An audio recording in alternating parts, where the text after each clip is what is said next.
श्रीवाराहीकवचम्। अस्य श्रीवाराहीकवचस्य त्रिलोचनऋषिः अनुष्टुप्छन्दः श्रीवाराहीदेवता। ॐ बीजं ग्लौं शक्तिः स्वाहेति कीलकं मम सर्वशत्रुनाशनार्थे जपे विनियोगः। ध्यानम् ध्यात्वेन्द्रनीलवर्णाभां चन्द्रसूर्याग्निलोचनां विधिविष्णुहरेन्द्रादिमातृभैरवसेवितां ज्वलन्मणिगणप्रोक्तमकुटामाविलम्बितां अस्त्रशस्त्राणि सर्वाणि तत्तत्कार्योचितानि च एतैः समस्तैर्विविधं बिभ्रति मुसलं हलं पात्वा हिंस्रान् हि कवचं भुक्तिमुक्तिफलप्रदम्। पठेत्त्रिसन्ध्यं रक्षार्थं घोरशत्रुनिवृत्तिदं वार्ताली मे शिरः पातु घोरास्याफालमुत्तमम्।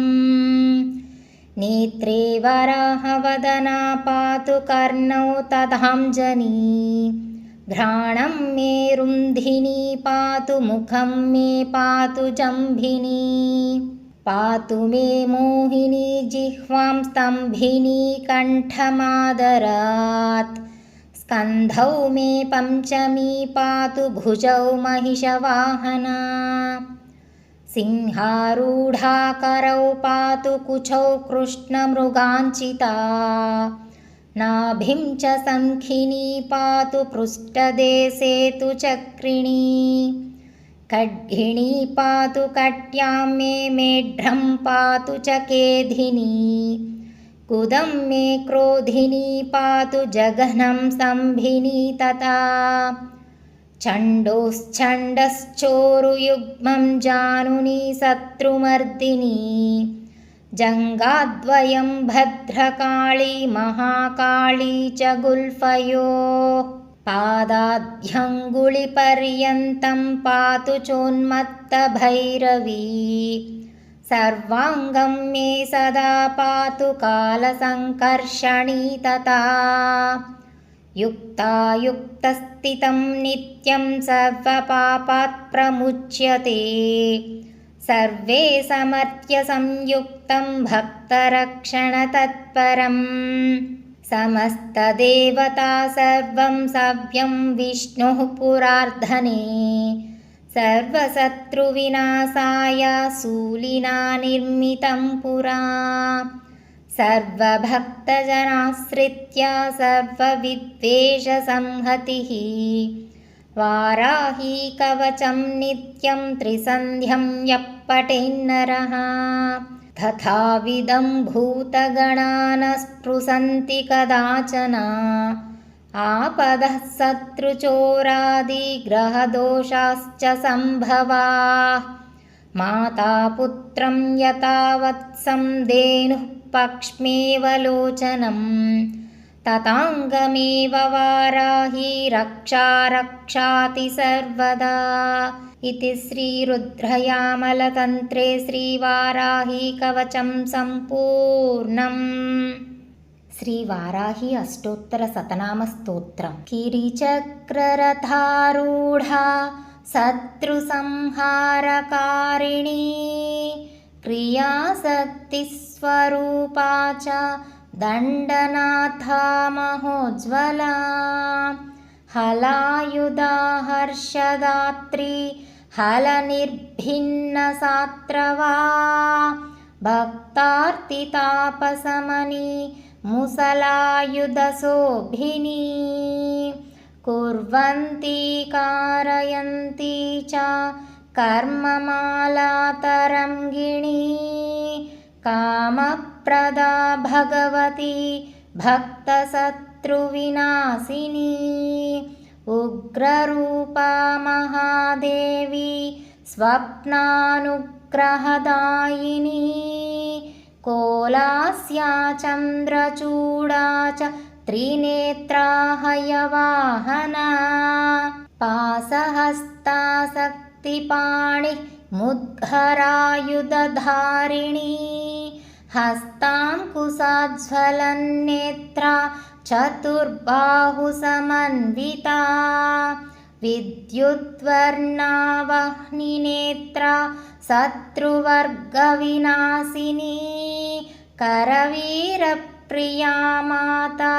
बिल्वार्चनवरप्रदा वार्ताळी चैव वाराही वराहस्या वरप्रदा अन्धिनी रुन्धिनी चैव जम्भिनी मोहिनी तथा स्तम्भिनी चेति विख्याता देव्यष्टकविराजिता उग्ररूपा महादेवी महावीरा महाद्युतिः किरातरूपा सर्वेशी अन्तःशत्रुविनाशिनी परिणामक्रमा वीरा परिपाकस्वरूपिणी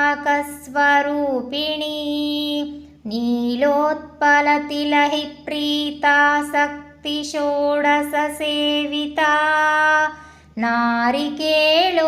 नारिकेलोदकप्रीता शुद्धोदकसमादरा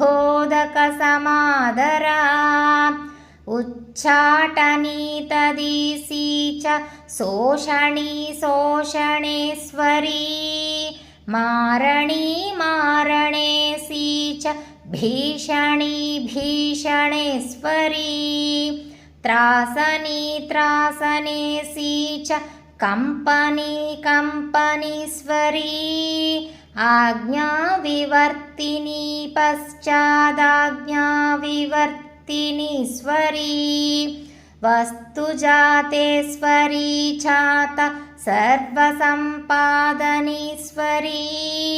निग्रहानुग्रहदक्षा च भक्तवात्सल्यशोभिनी किरातस्वप्नरूपा च बहुधा भक्तरक्षिणी वसंकरी मन्त्ररूपा हुंभीजेन समन्विता रंसक्ति क्लीं कीलका च सर्वशत्रुविनाशिनी जपध्यानसमाराध्य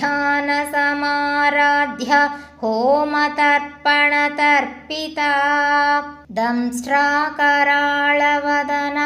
विकृतास्या महारवा ऊर्ध्वकेशी चोग्रधरा सोमसूर्याग्निलोचना रौद्री शक्तिपराव्यक्ता चेश्वरी परदेवता विधिविष्णुशिवाध्यर्च्य मृत्युभीत्यपनोदिनी जितरम्भोरुयुगला